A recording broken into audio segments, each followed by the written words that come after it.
Hi, good morning, all of you. Yesterday we learned the poem A Teenager's Prayer. Now let's see the English workshop. On the screen you see the English workshop. Question number first. Choose the correct alternative and complete the given sentence. पुढील काही वाक्य दिलेले आहेत तुम्हाला योग्य तो पर्याय निवडून तुम्ही वाक्य पूर्ण लिहायचे आहे. First, according to the poet, dash dash are brought by each new beginning. New beginnings or new endings? Answer is that new beginnings. According to the poet, new beginnings are brought by each new day. That is the right answer. तुम्ही जेव्हा वहीमध्ये याची उत्तर लिहा तेव्हा पूर्ण वाक्यामध्ये उत्तर घ्यायचं. ठीक आहे. Second, we must decide to take the road which leads to dash dash great success. See, the poet prays to the Lord to help him stands for what is might or right, and the answer is right. The poet prays to the Lord to help him stand for what is right.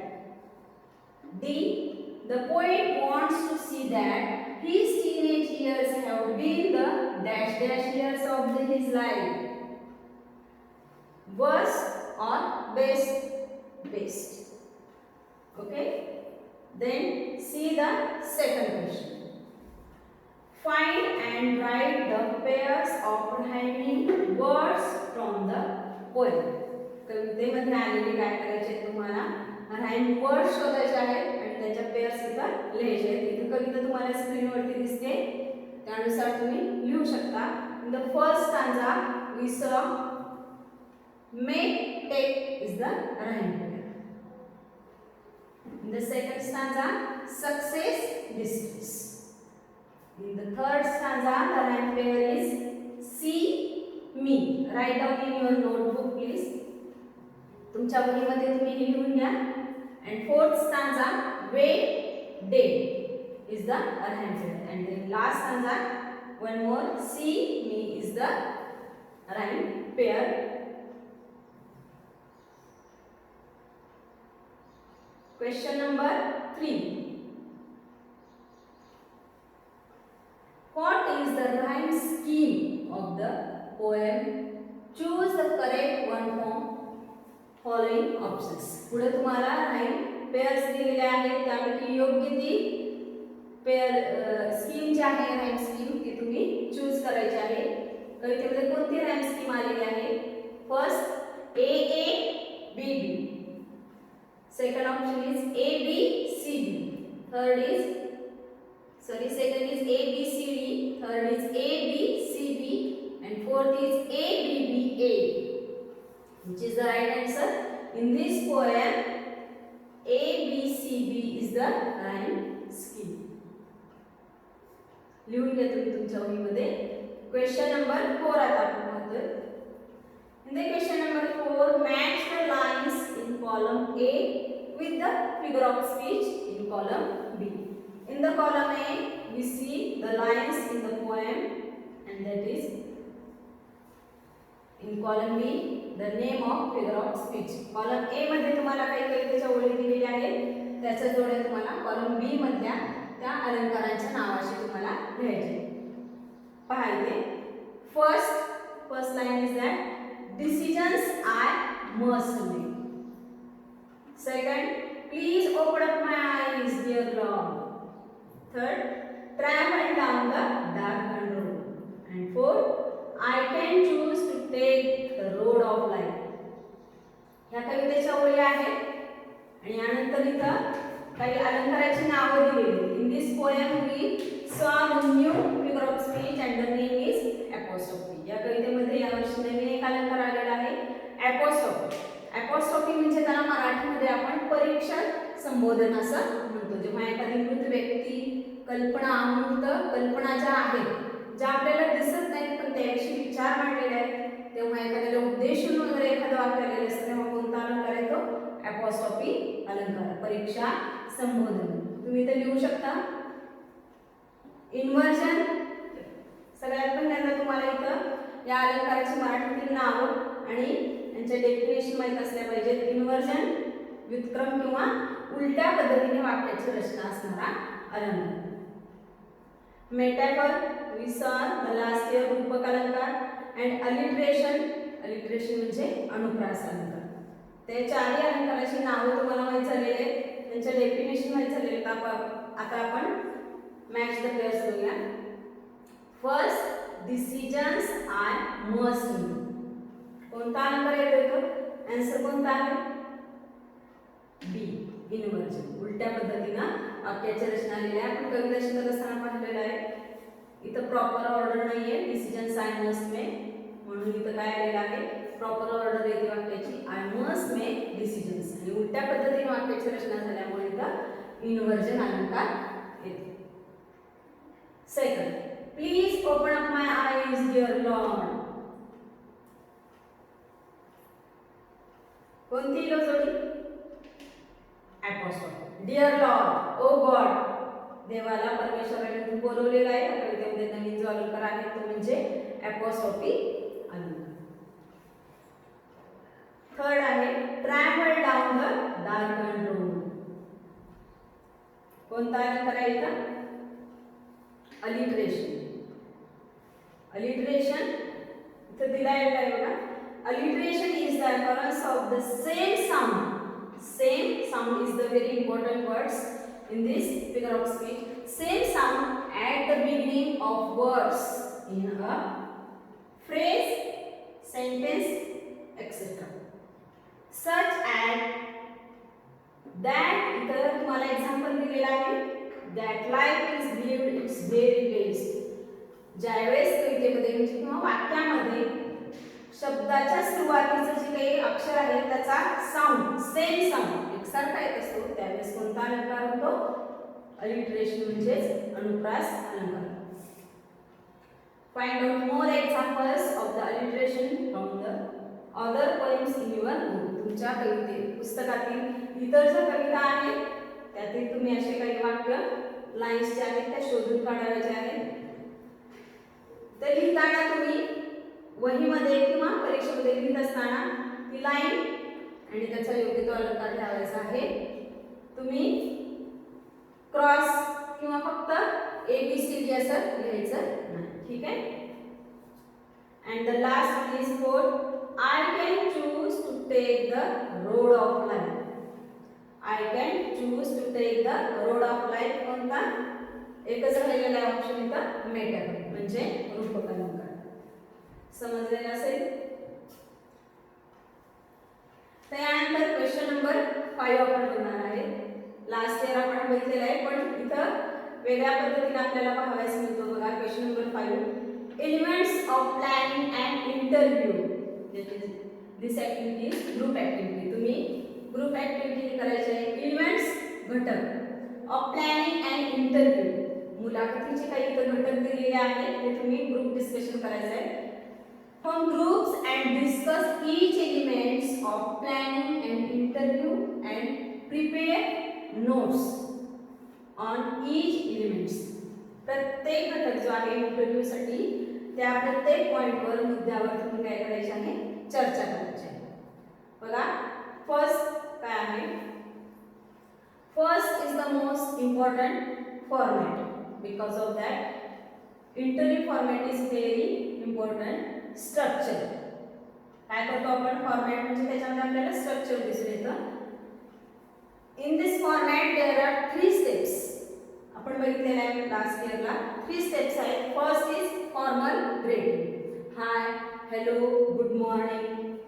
हे जे आहेत formal greeting जे आहे ते सगळ्यात सुरुवातीला येतात. And the second is main body of the interview म्हणजे क्वेश्चन्स. जे काही आपण प्रश्न विचारणार आहेत ते प्रश्न इथे येतील. And the last is conclusion म्हणजे निष्कर्ष. आपण मुलाखत घेतल्यानंतर काय निष्कर्ष येणार आहे ह्याला काय म्हणतात? स्ट्रक्चर म्हणजेच फॉर्मॅट. इंटरव्ह्यूचा हा पहिला आणि महत्त्वाचा मुद्दा आहे फॉर्मॅट की जो आपल्याला तयार करावा लागतो. सेकंड आहे size or length which mean how much. काय येणार आहे ह्याच्यामध्ये?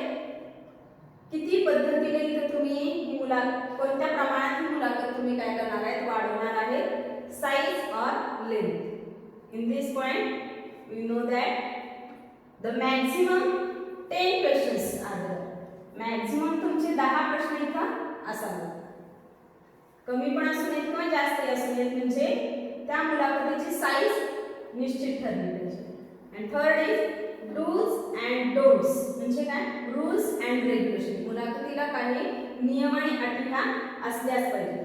डूज अँड डोंट्स हे कशासाठी हो, कारण बऱ्याच वेळेस आपण पाहतो की in the interview there is vulgar language. काही वेळेस व्हल्गर लँग्वेज यूज केलेली असते, त्यामुळे इंटरव्ह्यू इतका इफेक्टिव्ह होत नाही. त्यासाठी काय केलं पाहिजे, यूज द पोलाइट वर्ड्स. तुम्ही काय केलं पाहिजे, योग्य ते पोलाइट म्हणजे नम्र असे शब्द वापरून योग्य पद्धतीने प्रश्नांची रचना करून तुम्ही काय केलं पाहिजे, प्रश्न विचारले पाहिजे.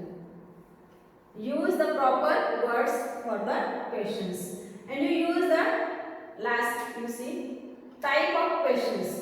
येस नो टाइप क्वेश्चन्स और डब्ल्यूएच टाइप क्वेश्चन्स. तुम्हाला माहिती आहे की इंटरव्ह्यू मध्ये काही प्रश्न हे येस नो टाइप असायला पाहिजेत, म्हणजे तुम्हाला उत्तर ही होकार किंवा नकार या पद्धतीने मिळेल. Or WH type question what, friend, where, which, whom अशा पद्धतीने तुमची काही प्रश्नांची रचना असावी. म्हणजे तुमचा इंटरव्ह्यू जो आहे तो अतिशय छान पद्धतीनं तर रिअल वाटला पाहिजे. ही ऍक्टिव्हिटी जी होती ती आपली ग्रुप डिस्कशन साठी ऍक्टिव्हिटी होती. आणि आता क्वेश्चन नंबर 6 मध्ये आपण पाहतोय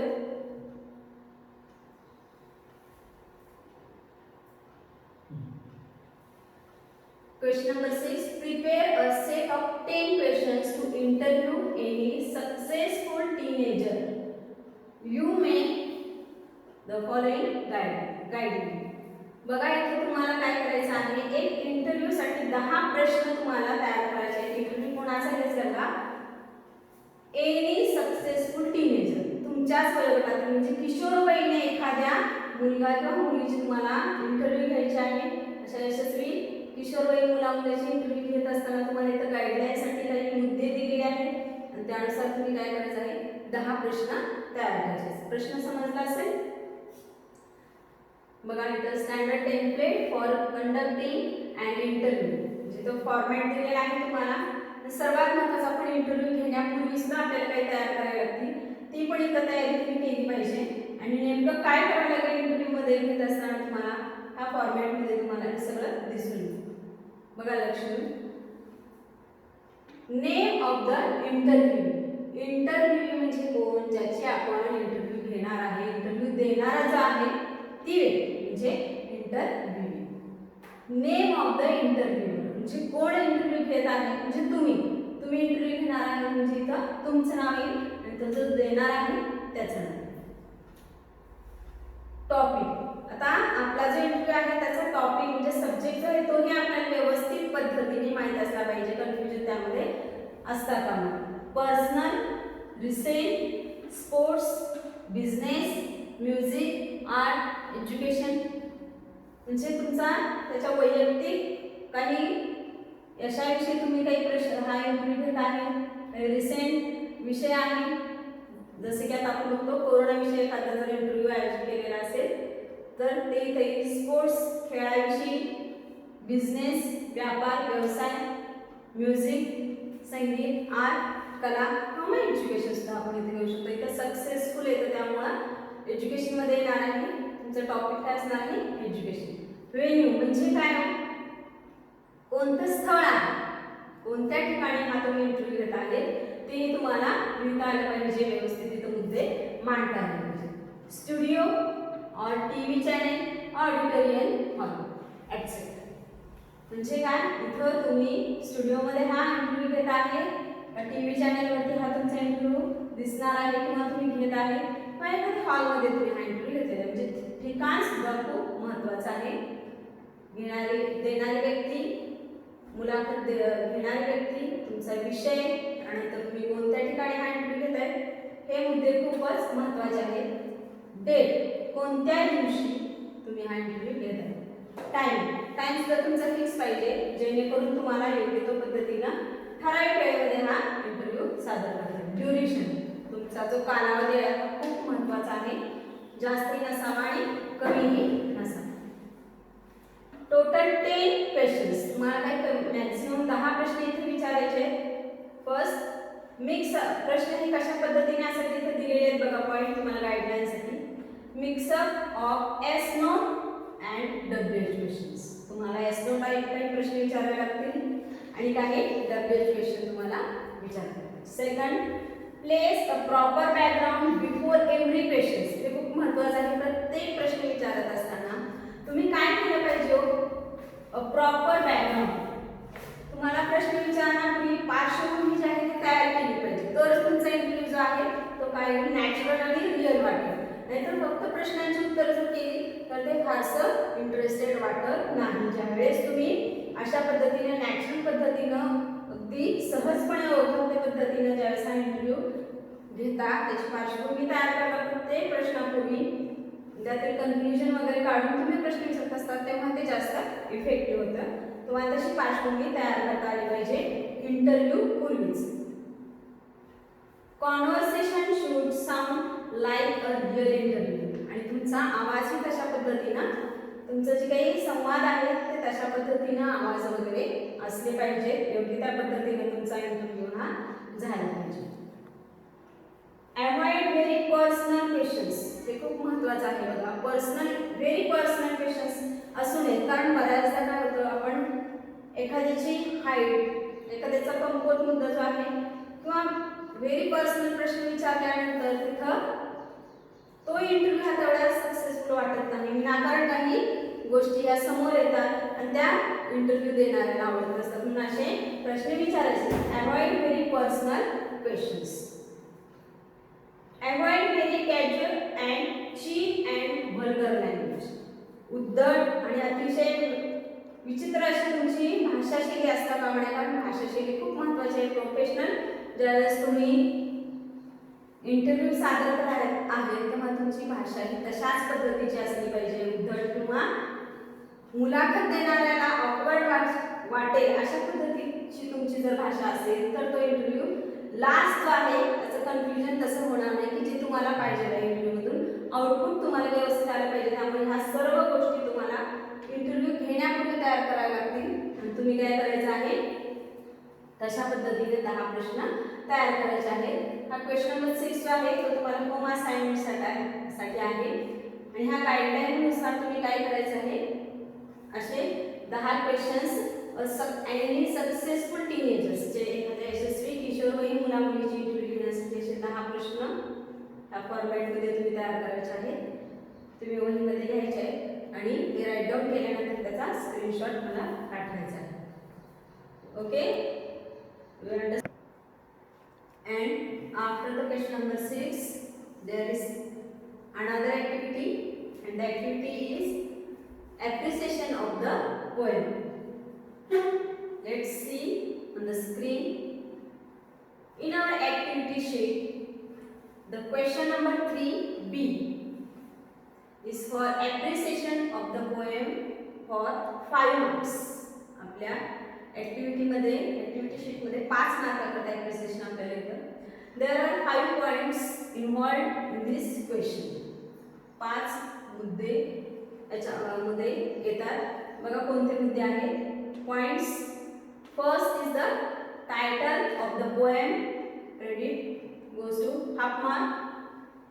second is name of the poet, half mark. And the third is rhyme scheme, 1 mark. Fourth is figure of speech, anyone, 1 mark. And last is most important, theme or central idea for 2 marks. Total 5 marks. इथं तुम्हाला figure of speech जो आहे फक्त नाव लिहिलं तरी चालेल. तुम्ही write the lines that will be better. परंतु तुम्हाला तुम्ही लाईन लिहिल्या तरी चालतील पण तुम्ही जरी नाव लिहिलं एखाद्या फिगर ऑफ स्पीचचं तरी सुद्धा तुम्हाला काय मिळणार आहे 1 मार्क मिळणार आहे. परीक्षेच्या दृष्टीतून तुम्हाला ह्या 2 पॉईंटसाठी 1 मार्क, लाईन स्पीचसाठी 1 गुण आणि इथं एक नाव जरी लिहिलं तरी तुम्हाला अलंकाराच्या एका नावाला 1 मार्क मिळणार आहे. आणि सेंट्रल आयडिया मात्र तुम्ही व्यवस्थित लिहिली तरच तुम्हाला 2 मार्क मिळणार आहेत. एकूण या 5 मुद्द्यांसाठी तुम्हाला तुम्हाला 5 मार्क टोटल आहे. समजलं? ठीक आहे. On the screen we see the appreciation of the poem. इथं कवितेचं appreciation तुम्हाला दिसतंय. ते तुम्ही आता वहीमध्ये लिहून घ्यायचं आहे. Write down in your notebook. व्यवस्थित पद्धतीने लिहायचं आहे, कारण तुम्ही जर आता ह्या पद्धतीने व्यवस्थित लिहिलं तरच तुम्हाला ते 5 मार्क त्या पद्धतीने मिळवता येतील. गडबड करून किंवा काही मुद्दे जर राहिले तुमचे तर तुम्हाला तसेच मार्कांची काटछाटी होईल. परीक्षेमध्ये अशा पद्धतीने तुम्ही लिहायचं आहे. First that is the title or the name of the poem, a teenager's prayer. आपण कोणती कविता बघितलेली आहे? A teenager's prayer. Second the poet or author J Morse. याला सुद्धा अर्धा मार्क आहे. खूप महत्त्वाचा आहे. कवितेचं नाव जसं महत्त्वाचं आहे त्याच पद्धतीने कविता कुणी लिहिली आहे, ऑथर जो आहे, रायटर जो आहे तो सुद्धा तुम्हाला माहीत असला पाहिजे. Third rhyme scheme. The rhyme scheme of the poem is ABC. कोणती राईम स्कीम इथं कवितेमध्ये आलेली आहे ते तुम्हाला लिहायचं आहे. And the most important in this point figure of speech. In this year we see that the new figure of speech is apostrophe. या कवितेमध्ये नवीन या वर्षी apostrophe हा अलंकार आलेला आहे. तुम्ही लिहित असताना कोणताही एक लिहिला तरी सुद्धा चालेल. In this poem the poet used a different types of figure of speech such as. अनेक अलंकार इथं आलेले आहेत. उदाहरणार्थ सच एज फर्स्ट apostrophe, कारण हा नवीन आलेला आहे म्हणून पहिल्यांदा द्यायचा. दुसरा आहे इन्व्हर्जन. तिसरा आहे मेटाफर. चौथा आहे अलिटरेशन. apostrophe याचं उदाहरण इथं दिलेलं आहे. तुम्ही इतर जे आहेत अलंकार त्याचे सुद्धा उदाहरण लिहू शकता. आपल्या मागच्या ऍक्टिव्हिटीमध्ये झालेले apostrophe such as example इथे दिलेले आहे. Please open up my eyes dear Lord. इथं डिअर लॉर्ड ला अंडरलाईन केलेलं का? apostrophe अलंकार आहे आणि डिअर लॉर्ड, ओ गॉड असे जे शब्द येतात तेच महत्त्वाचे आहेत त्या अलंकारामध्ये. त्याला मराठीमध्ये परीक्षा संबोधन असं म्हणतात. ठीक आहे. पाचवा मुद्दा आहे थीम और सेंट्रल आयडिया. हे खूप महत्त्वाचे आहे. याला 2 मार्क तुम्हाला आहेत. तुम्हाला व्यवस्थित जर इथे लिखाण झालेलं असेल, तुम्ही मुद्देसूद आणि योग्य त्या पद्धतीने जर लिहिलेलं असेल तरच तुम्हाला सेंट्रल आयडियासाठी तसे मार्क मिळणार आहेत. नाहीतर कमी होणार आहेत तुमचे मार्क. आणि तो चांगल्या पद्धतीने जर लिहिलेलं असेल तर तुम्हाला मार्क चांगले मिळू शकतात. बघा काय आहे central idea. In this poem the central idea of the poem is a prayer. काय आहे समजून घ्या. पहिल्यांदा नंतर लिहा. ही एक प्रेयर आहे, प्रार्थना आहे. ठीक आहे. The teenagers is the speaker in this poem. कुणाची ही कविता आहे किंवा कुणाची प्रेयर आहे ही हे पण तुम्हाला लिहायचं आहे. ही एक प्रार्थना आहे की जी टीनएजर जो आहे त्या स्पीकरने केलेली आहे. He or she is praying to God to show him or her right path and guide him in a proper way. काय करायचं त्याला गायडन्स घ्यायचा आहे. देवाकडे तो प्रार्थना करतोय की मला योग्य मार्गदर्शनासाठी, योग्य मार्गासाठी काय कर, मदत कर. He requests the God to keep himself it away from bad things. त्याच्या आयुष्यामध्ये येणाऱ्या ज्या काही वाईट गोष्टी आहेत त्यासाठी त्या दूर करण्यासाठी काय कर, त्यापासून मला तू दूर राहण्यासाठी मदत कर. To keep himself away from the bad things and helps him to live positive and successful life. ते कशाकरता चाललंय त्याचं? Positive and successful life. मला यशस्वी आयुष्य जगायचं आहे त्यासाठी तू काय कर, मला नेहमीच मदत कर असं इथं प्रेरिंग आपल्याला दिसून येते. 5 मुद्दे तुम्ही व्यवस्थितपणे तुमच्या वहीमध्ये लिहायचे. हे आपलं ॲप्रिसिएशन ऑफ द पोएम आहे. थँक्यू.